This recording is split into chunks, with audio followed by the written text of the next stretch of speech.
হলেন টলিউড অভিনেত্রী ঋতুপর্ণা সেনগুপ্ত। দেখাবো সেই এক্সক্লুসিভ ছবি রেশন দুর্নীতি মামলার, যেখানে ইডির জেরার মুখোমুখি ঋতুপর্ণা সেনগুপ্ত টলিউড অভিনেত্রী। সেই এক্সক্লুসিভ ছবি দেখাচ্ছি। ইডির দাবি অনুযায়ী ঋতুপর্ণা নাকি বিভিন্ন নথি দিয়ে হাজির হন ইডির দপ্তরে। তাহলে কি রেশন দুর্নীতিতে এবার নাম উঠে আসছে, নাম জড়িয়ে গেল ঋতুপর্ণা সেনগুপ্তের? নথি নিয়ে ঋতুপর্ণা সেনগুপ্তের সাথে কথা বলেছেন দুর্নীতি মামলায় ইডির আধিকারিকরা। ইডির তদন্তকারী আধিকারিকরা একের পর এক জিজ্ঞাসাবাদ চালাচ্ছেন বলে এই মুহূর্তে খবর উঠে আসছে। বা এক্সক্লুসিভ সেই ছবি দেখাচ্ছে ঋতুপর্ণা সেনগুপ্ত যখন প্রবেশ করছেন ইডির দপ্তরে, সেখানে তাকে জেরা করা হবে বলে খবর মিলছে। কথা বলবো প্রতিনিধি রক্তিম সিদ্ধান্ত রয়েছেন টেলিফোন লাইনে। রক্তিম, রেশন দুর্নীতিতে টলিউড অভিনেত্রী ঋতুপর্ণা সেনগুপ্ত এই মুহূর্তে ইডির দপ্তরে, সেই ছবি আমরা দেখছি। কি খবর রয়েছে? তিনি কি রেশন দুর্নীতিতে জড়িয়েছেন, কি জানতে পারছো? দেখো, ঋতুপর্ণা সেনগুপ্তকে কিন্তু আগেও একবার তলব করা হয়েছিল। তখন কিন্তু ঋতুপর্ণা সেনগুপ্ত দেশে ছিলেন না, বিদেশে ছিলেন। তার কারণে তখন কিন্তু সময় চেয়ে নিয়েছিলেন ঋতুপর্ণা সেনগুপ্ত ইডির যে সমস্ত আধিকারিকরা রয়েছেন তাদেরকে।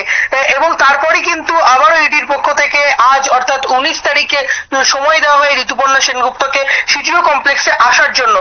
ঠিক এখন থেকে প্রায় 10 মিনিট থেকে 15 মিনিট আগে ঋতুপর্ণা সেনগুপ্ত সল্টলেকের যে সিজিও কমপ্লেক্স রয়েছে সেই সিজিও কমপ্লেক্সে তার গাড়ি নিয়ে আসেন এবং তারপরে কিন্তু শটান প্রবেশ করেন সিজিও কমপ্লেক্সের ভেতরে।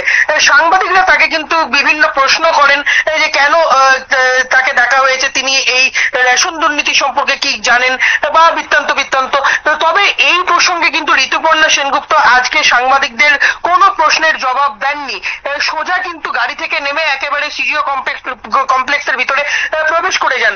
যেটা জানা যাচ্ছে যে রেশন দুর্নীতি, যেটা রেশন বন্টন দুর্নীতি, সেখানে সেই সমস্ত তদন্তের জন্যই ঋতুপর্ণা সেনগুপ্তকে আজকে তলব করা হয়েছে। পাশাপাশি ঋতুপর্ণা সেনগুপ্তকে তলব করা হয়েছে এই কারণেই যে তদন্তকারী যারা রয়েছে সেই তদন্তকারী আধিকারিকেরা বিভিন্ন যে সমস্ত মানুষ রয়েছে তদন্তের জন্য যাদেরকে আগে নিয়ে আসা হয়েছিল, সেখানে কিন্তু যেটা আমরা সূত্র মারফত জানতে পারছি, তাদের ব্যাংক অ্যাকাউন্টের যে ডিটেলস, সেই ব্যাংক অ্যাকাউন্টের ডিটেলস জানার পরই সেখান থেকে কিন্তু ঋতুপর্ণা সেনগুপ্তকে তলব করা হয়েছে। শুধু যে এই রেশন বন্টন দুর্নীতির জন্য ঋতুপর্ণা সেনগুপ্তকে আজকে তলব করা হলো তা নয়, এর আগেও আমরা দেখেছিলাম 2019 সালে রোজভ্যালি মামলায় ঋতুপর্ণা সেনগুপ্তকেও তলব করা হয়েছিল।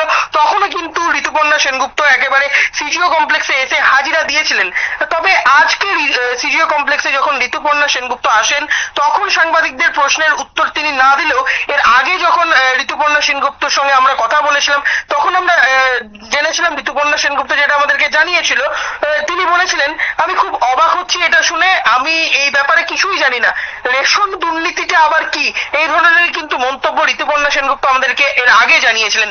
তবে কিন্তু আজকে ঋতুপর্ণা সেনগুপ্ত কোনো মন্তব্য করলেন না এই বিষয়ে। এখনো পর্যন্ত কোনো কিছু কি জানা সম্ভব হয়েছে? তিনি যে নথিপত্র নিয়ে ঢুকেছেন তার মধ্যে কোনো গরমিল রয়েছে কিনা, কোনো হিসাব বহির্ভূত কোনো টাকার লেনদেন রয়েছে কিনা, তার কি কোনো কিছু আপডেট রয়েছে?